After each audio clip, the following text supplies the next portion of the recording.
Gospel TV వీక్షకులకు వందనాలు తెలియజేయుచున్నాను. Davis Omar world evangelism సమర్పించు ట్రాన్స్ఫార్మింగ్ సోల్స్ ఆత్మల పరివర్తన కార్యక్రమంకు స్వాగతం, సుస్వాగతం. డాక్టర్ హెజ్రా శాస్త్రి గారి మధుర గీతం అనంతరం బ్రదర్ బండి డేవిస్ జె ఒమర్ గారు వాక్య సందేశాన్ని అందించెదరు.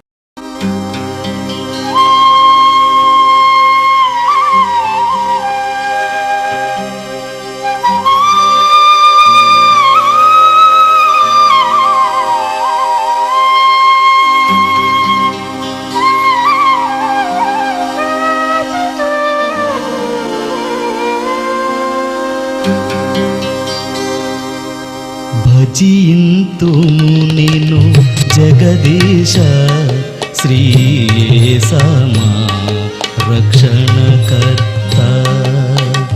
భజింతుము నిను జగదీశ శ్రీయేసమా రక్షణకర్త.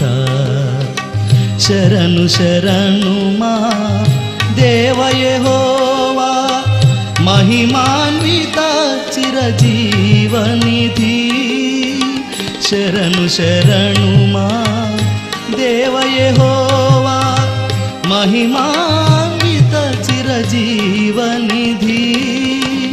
భజింతుము నిను జగదీశ శ్రీయేసమా రక్షణకర్త.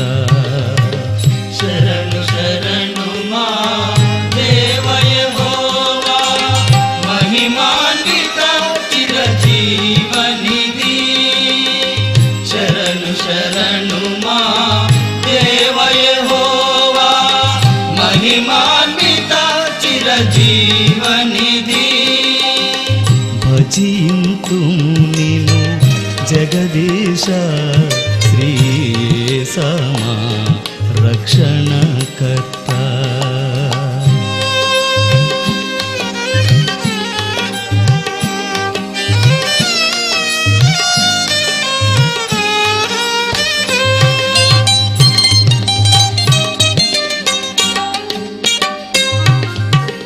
విమల శరాపుల్ దూతగణంబులు చూడగలేని తేజోనిధివే. విమల శరాపులు దూతగణంబులు చూడగలేని తేజోనిధివే.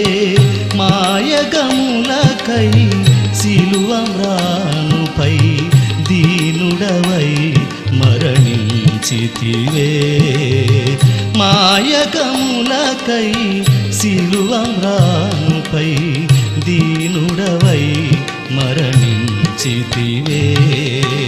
శరణు శరణు మా దేవ యెహోవా మహిమాన్విత చిరజీవనిధి. శరణు శరణు మా దేవ యెహోవా మహిమాన్విత చిరజీవనిధి. భజింతుము నిను జగదీశ శ్రీయేసమా రక్షణకర్త. మహిమాన్వితుడైన ప్రభువు నామమున గాస్పెల్ టీవీ వీక్షకులకు నా యొక్క శుభాభివందనాలు తెలియజేస్తున్నాను. ఈరోజు మీతో నేను కలిసి ధ్యానించాలనుకున్న అంశము జీవితంలో తుఫాను బీభత్సాలు. జీవితంలో తుఫాను బీభత్సాలు. ప్రార్థన చేసుకుందాం. సర్వశక్తిమంతుడా, మా నోటి మాటలను, మా హృదయ ధ్యానములను మీ దృష్టికి అంగీకారం చేయమని ప్రభు అయిన యేసుక్రీస్తు ద్వారా వినయంతో వేడుకొనుచున్నాం తండ్రి. ప్రభునందు ప్రియమైన వాళ్ళారా, మన జీవితాల్లో అనేకమైన తుఫాన్లను మనం చూస్తున్నాం.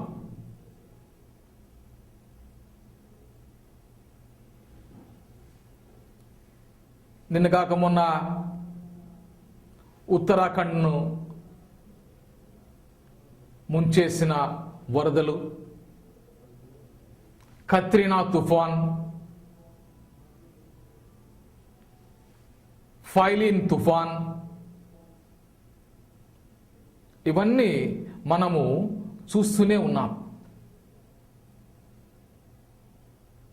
ఒక చిన్న కురవాడు వాళ్ళ తాతగారిని అడిగాడంట, తాతగారు ఎందుకు ఈ తుఫాన్లు వస్తున్నాయి? దేవుడు మనల్ని ప్రేమించాడు కదా,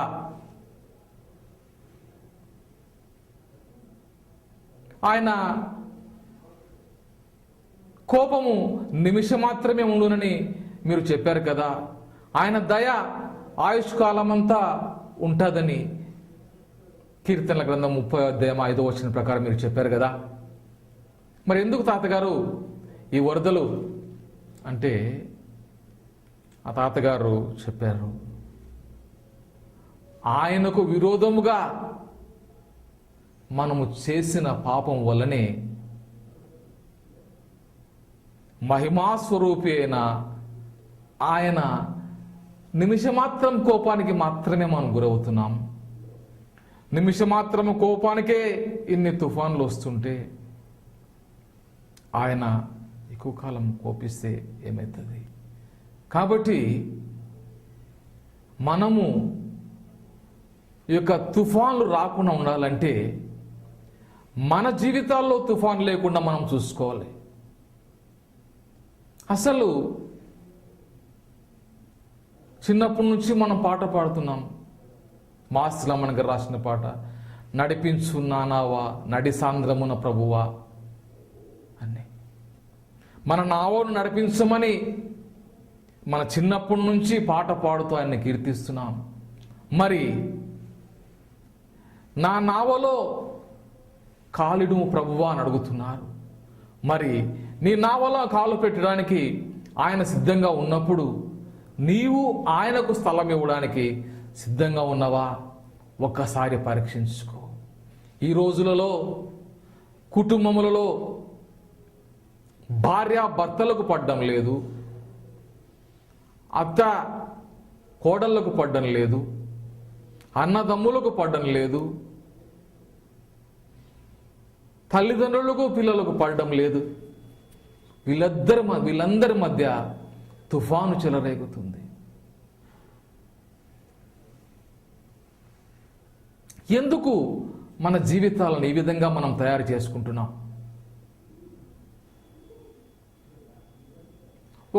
ఒక దైవజనుని ఇంటికి ఒక గొప్ప ప్రసంగికుడు వచ్చాడంట. ఆయన వచ్చి చక్కటి ప్రసంగం చేశాడు. సంఘమంతా చాలా ఉత్తేజపరచబడింది. సరే, దేవజనుని ఇంట్లో భోజనం చేశాడు. భోజనం కూడా చాలా బాగుంది. వాళ్ళను కొనియాడాడు. తరువాత పోతుండి ఆ దైవజనుని సతీమణి గారిని పిలిచి ఒక చిన్న మాట చెప్పాడు. అమ్మా, నీ భర్త ప్రవర్తన విషయంలో నాకు కొంచెం అనుమానంగా ఉంది. ఎందుకంటే మీ పని మనిషితో ఆయన కొంచెం కలుపుగోలుతనంగా మాట్లాడుతున్నాడు అనే విషబీజం నాటి వెళ్ళిపోయాడు. ఆనాటి నుంచి ఆ దైవజనుని కుటుంబంలో తుఫాను చెలరేగింది. ప్రార్థనా జీవితం కరువైంది. దేవునికి నెమ్మదిగా దూరం కావడం మొదలుపెట్టారు. చివరికి వారు ఈ యొక్క తుఫాన్ను తట్టుకోలేక తెల్లవారుజామున 3 గంటలకు లేచి భార్యాభర్తలు ఇద్దరు ప్రార్థన చేస్తే అప్పుడు వారికి దేవుడు కళ్ళు తెరిపించాడు. అనుమానం అనే తుఫానుతో కుటుంబాన్ని మనము నాశనం చేసుకుంటున్నామని. పరవొందు క్రియన వారలారా, అటువంటి తుఫానులు మన జీవితాల్లో రాకుండా మనం చూసుకుందాం. అయితే వాక్యపు వెలుగులో మనం చూస్తే ఇక తుఫానులు 2 రకాలు ఉన్నాయి. ఒకటి సరిదిద్దే తుఫానులు, 2 సంపూర్ణతనిచ్చే తుఫాను. యోనా మొదటి అధ్యాయము 4వ వచనంలో మనం చూసుకున్నట్టయితే యేసుక్రీస్తు ప్రభువుల వారు చెప్పిన మాట ప్రకారము నీనివే పట్టణానికి వెళ్ళకుండా ఆ యోనా తర్షీసుకు పోతుంటే సముద్రములో తుఫాను చెలరేగింది. ఆ యొక్క యోనా యొక్క ప్రవర్తనను సరిదిద్దడానికి, ఆయన యొక్క ఆజ్ఞకు విరుద్ధంగా పోతున్న యోనా ప్రవర్తన సరిదిద్దడానికి ఆయన ఆ యొక్క తుఫాను కలుగజేసినాడు. వాళ్ళు అడిగినారు యోనాను, మీ దేవుని నువ్వు ప్రార్థించు. ఎప్పుడైతే యోనాను వాళ్ళు సముద్రంలో పడవేసినారో అప్పుడు ఆ తుఫాను వెంటనే ఆగిపోయింది. దేవుని చేత ఏర్పరచబడిన చేప ఆ మహా తిమింగలము యోనా గారిని మింగింది. తరువాత చేప కడుపులో ఆయన ప్రార్థన చేసినాడు. దేవుని యొక్క దయ వల్ల బయటపడినాడు. చేప యొక్క కడుపులో మెత్తగా ఉంటే అక్కడ ఆయన మోకాళ్ళని ప్రార్థన చేస్తున్నాడు. ప్రభునందు పేరిన వారలారా, ఈరోజు మన జీవితాల్లో మనం నేల మీద మోకాళ్ళు వంగడానికి సిద్ధంగా ఉన్నామా? పట్టుమని 10 నిమిషాలు కూడా మోకాల్లోని ప్రార్థన చేయలేని స్థితిలో మనం ఉన్నాం. ఎందరో ప్రార్థనా పరులు ఉన్నారు, వారిని నేను తప్పుపట్టట్లేదు. ఈ రోజుల్లో మనం ప్రార్థన చేయాలి ఆలయాల్లో అంటే మోకాళ్ళ కింద పరుపు ఉండాలని మనం కోరుతున్నాం. పరిశుద్ధ యూకరిస్తులో మనం పాల్గొనాలంటే మన మోకాళ్ళ చోట మెత్తగా ఉంటేనే కానీ మనము ఆ యొక్క ప్రభురాత్రి భోజనంలో పాల్గొనడానికి మనం సిద్ధంగా లేము. చూడండి, దేవుని కోపానికి మనం గురి కాకుండా చూద్దాం. ఆదికాండములో మనం చూసుకున్నట్టయితే దేవునికి విరోధంగా ప్రజలు ప్రవర్తించినప్పుడు ఆయన జలప్రళయం తీసుకొచ్చినాడు. ఆ జలప్రళయం ఎప్పుడు తనతో కూడా నడిచిన నోవాహును అతని కుటుంబాన్ని దేవుడు రక్షించినాడు. వారితో పాటు జీవన ప్రక్రియ నడవడానికి జంతువులను జతలుగా ఆయన ఆ యొక్క నావలో ఉంచినాడు. ఆయనను మనం నమ్ముకొని హనోకు వలె ఆయనతో నడుస్తే మనకు కూడా ఆ నావలో స్థలం దొరుకుతుంది. లేదా మన నావలో ఆయన కాలడానికి సిద్ధంగా ఉన్నాడు. ఆ రోజుల్లో అయితే నోవో కాలంలో తలుపులు మూయబడినాయి. ఎవరు లోపల రావడానికి వీలు లేకుండా తలుపులు మూయబడినాయి. అయితే నూతన నిబంధన కాలంలో ఆయన హృదయం అనేది నీ తలుపు ఆయన తడుతున్నాడు. తీయడానికి నువ్వు సిద్ధంగా ఉన్నావా? ఆయన హృదయంలోనికి ఆహ్వానించడానికి నువ్వు సిద్ధంగా ఉన్నావా?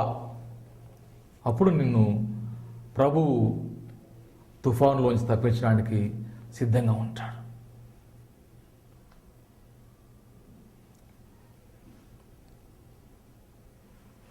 మార్కు సువార్త 4వ అధ్యాయం 30వ వచనం చదువుకుందాం. ఆ దినమందే సాయంకాలం అయినప్పుడు ఆయన అద్దరికి పోవదమని వారితో చెప్పగా వారు జనులను పంపివేసి ఆయనను ఉన్నపాటున చిన్న దోణిలో తీసుకుని పోయి ఆయన వెంబడి మరికొన్ని దోణిలు వచ్చెను. అప్పుడు పెద్ద తుఫాను రేగి అలలు ఆయన ఉన్న దోణి మీద కొట్టినందున దోణి నిండిపోయెను. ఒకటి ఆ యొక్క సముద్రంలో ఆ నావలో వాళ్ళు ఎడుతున్నారు, ఆ దోణిలో వాళ్ళు వెళ్తున్నారు. ఆ సముద్రంలో తుఫాను చెలరేగి ఆ దోణి అటు ఇటు ఊగుతుంది.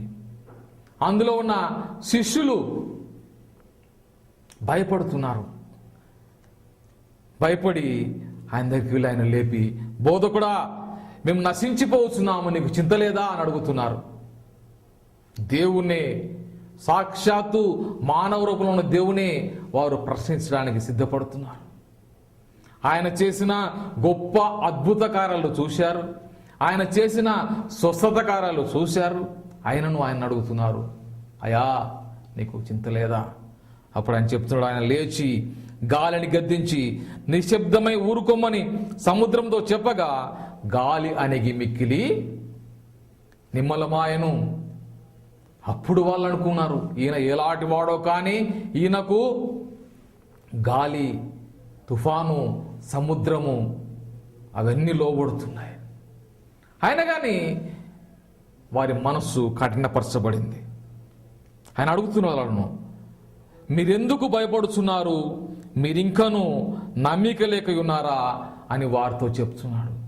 ఇంకా ఇన్ని చూసినా కానీ మీకు నమ్మకం లేదా? మీరెందుకు భయపడుతున్నారు? యోబు గ్రంథము 26వ అధ్యాయం 11వ వచనంలో చూసుకుందాం. ఆయన గద్దింపగా ఆకాశ విశాల స్తంభములు విస్మయం ఉంది అదురును. యోబు గ్రంథంలోనే 38వ అధ్యాయం 8వ వచనంలో సముద్రము దాని గర్భము నుండి పొరులురాగా తలుపుల చేత దాన్ని మూసిన వాడేవాడు. మన సృష్టికర్త, సృష్టి స్థితి లయాకారకుడు ఆయన. యేసుక్రీస్తు వారి రూపంలో ఆ నావలో వారితో ఉన్నారు. ఆయన కానీ వాళ్ళు ఆయన అడుగుతున్నారు, అయ్యా నీకు చింత లేదా? గాలిని, తుఫాను, సముద్రమును కంట్రోల్ చేయగల గొప్ప దేవుడు వారి మధ్య ఉన్నాననే విషయం వాళ్ళు మర్చిపోతున్నారు.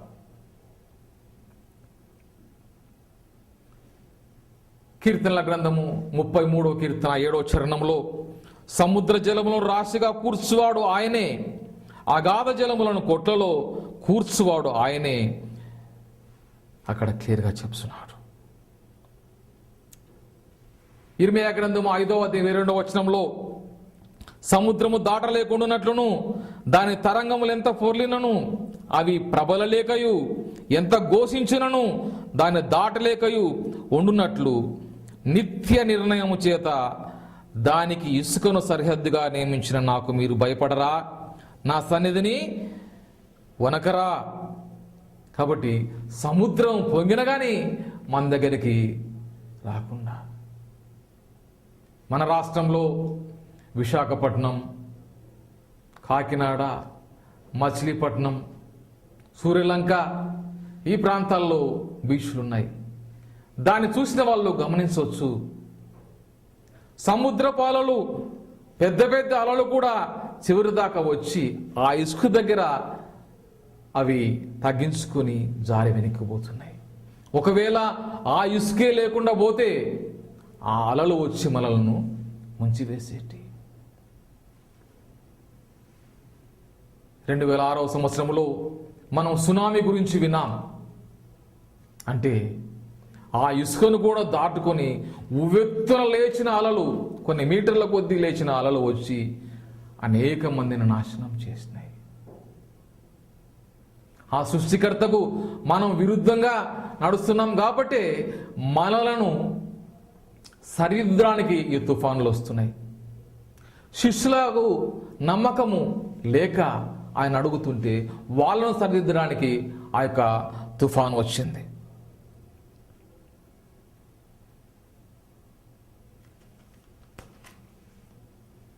తరువాత ఇశ్రాయేలీయులను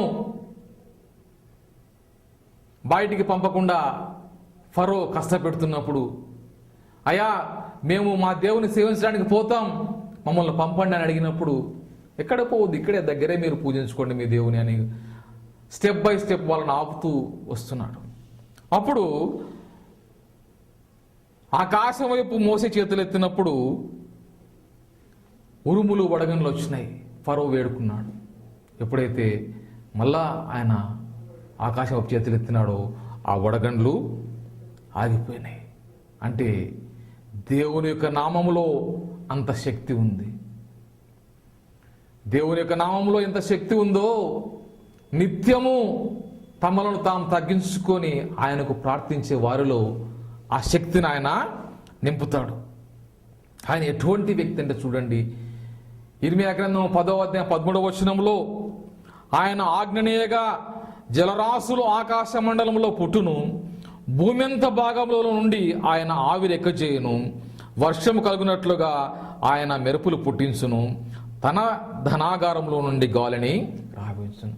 కాబట్టి గాలిని, మెరుపులను కలగజేసేవాడు ఆయనే. సృష్టి స్థితిలయ కారకుడు.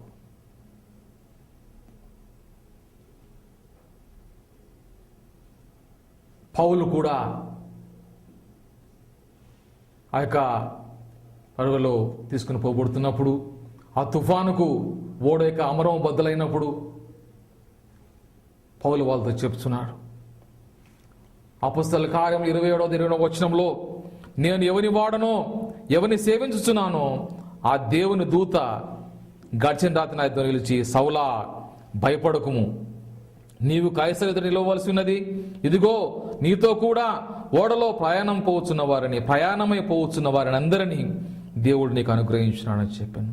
కాబట్టి వాళ్లకు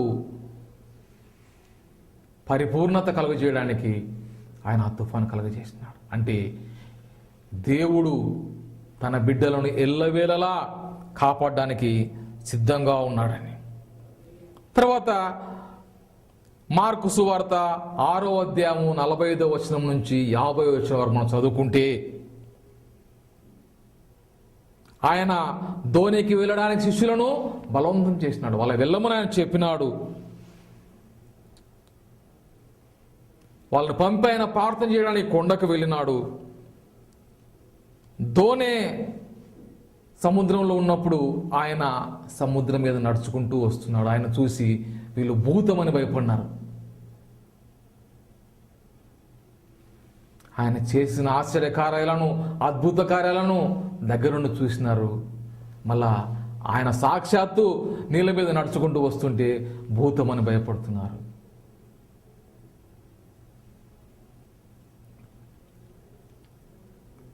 ఎప్పుడైతే ఆయన తను తాను బయలుపరుచుకున్నాడో, ఆయనప్పుడు వాళ్ళు నావలోకి తీసుకొని ధైర్యము, అప్పుడు ఆయన చెప్తున్నాడు, ధైర్యం తెచ్చుకునడి, నేనే భయపడకడని చెప్తున్నాడు. అనేక మార్లు, దాదాపు 360 మార్లు మన గ్రంథములో ఆయన చెప్తున్నాడు, భయపడుకుడి అని. Do not get afraid, భయపడుకుడి.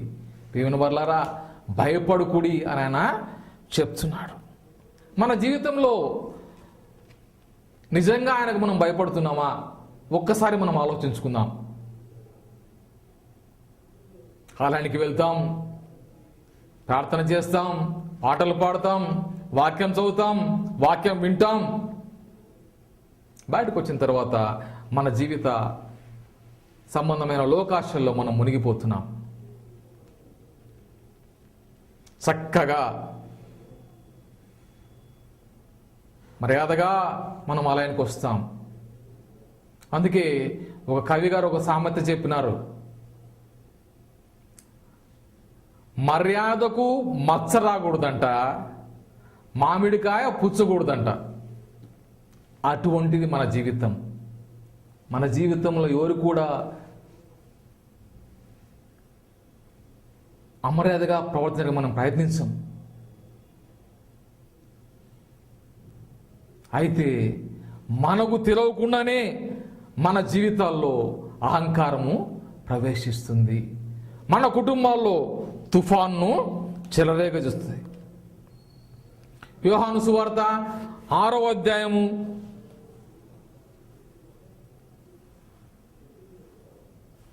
16వ వచనం చూసుకున్నప్పుడు, సాయంకాలమైనప్పుడు ఆయన శిష్యులు సముద్రం వద్దకు వెళ్ళి దోణి ఎక్కి సముద్ర బద్దలికి కపెర్నహూముకు పోవచ్చుండిరి.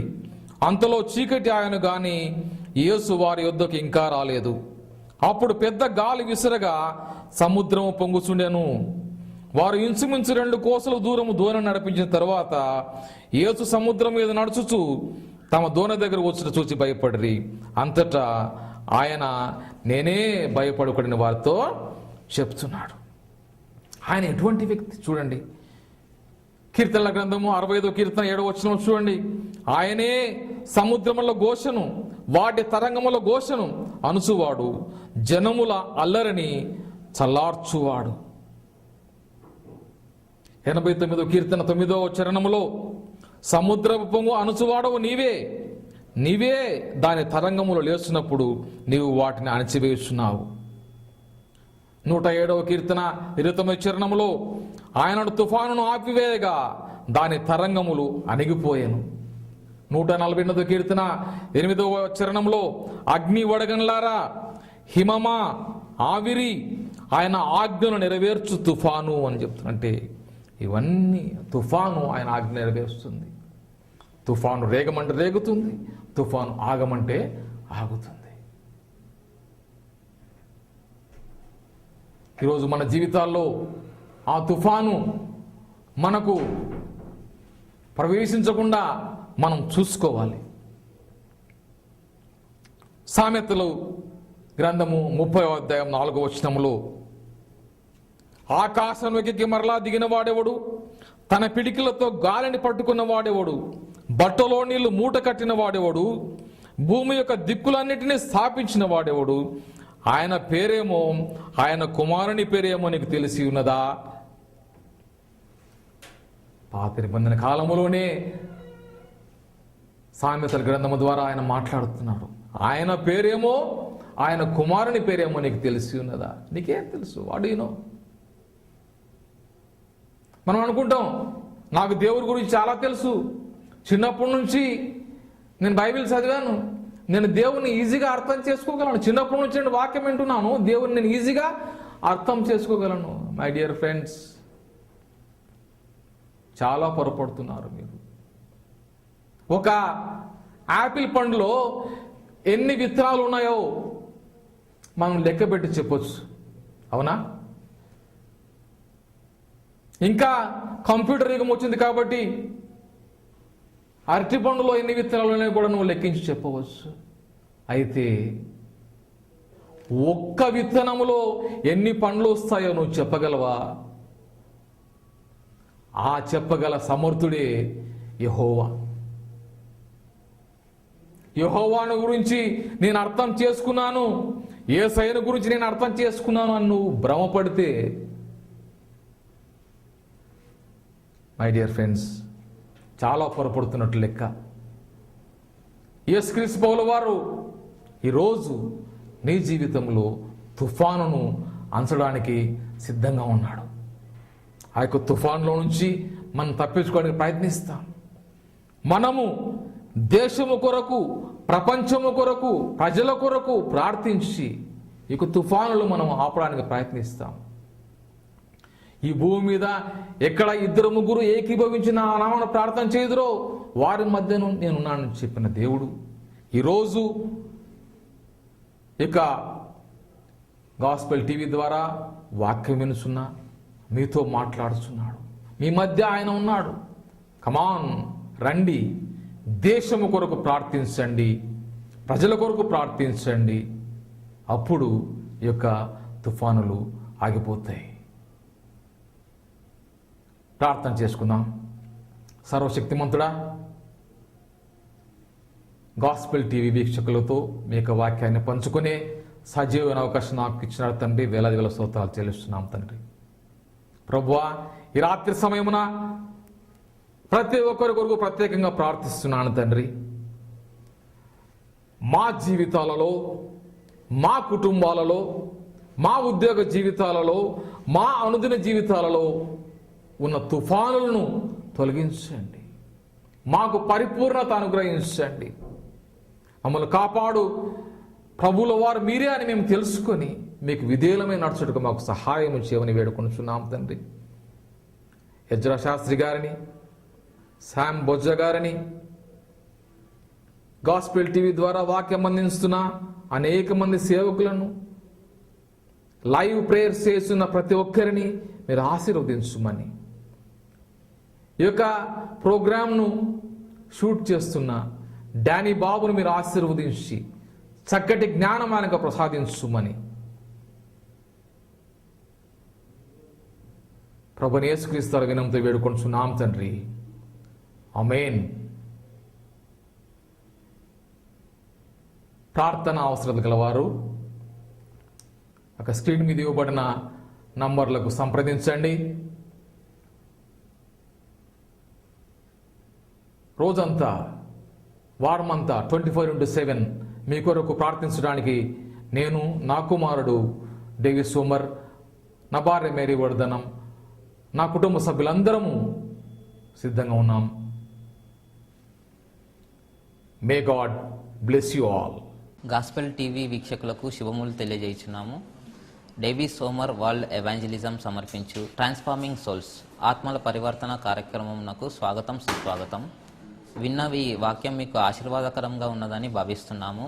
మీ ప్రార్థన అవసరాల కొరకు సంప్రదించవలసిన మా చిరునామా Bandi Davis J Omar, door number 62, D type, heavy water plant colony, Ashwapuram, Khammam district. Pin code 507116. Phone number 9490974514, 9440563804. Email address omarbdj@gmail.com.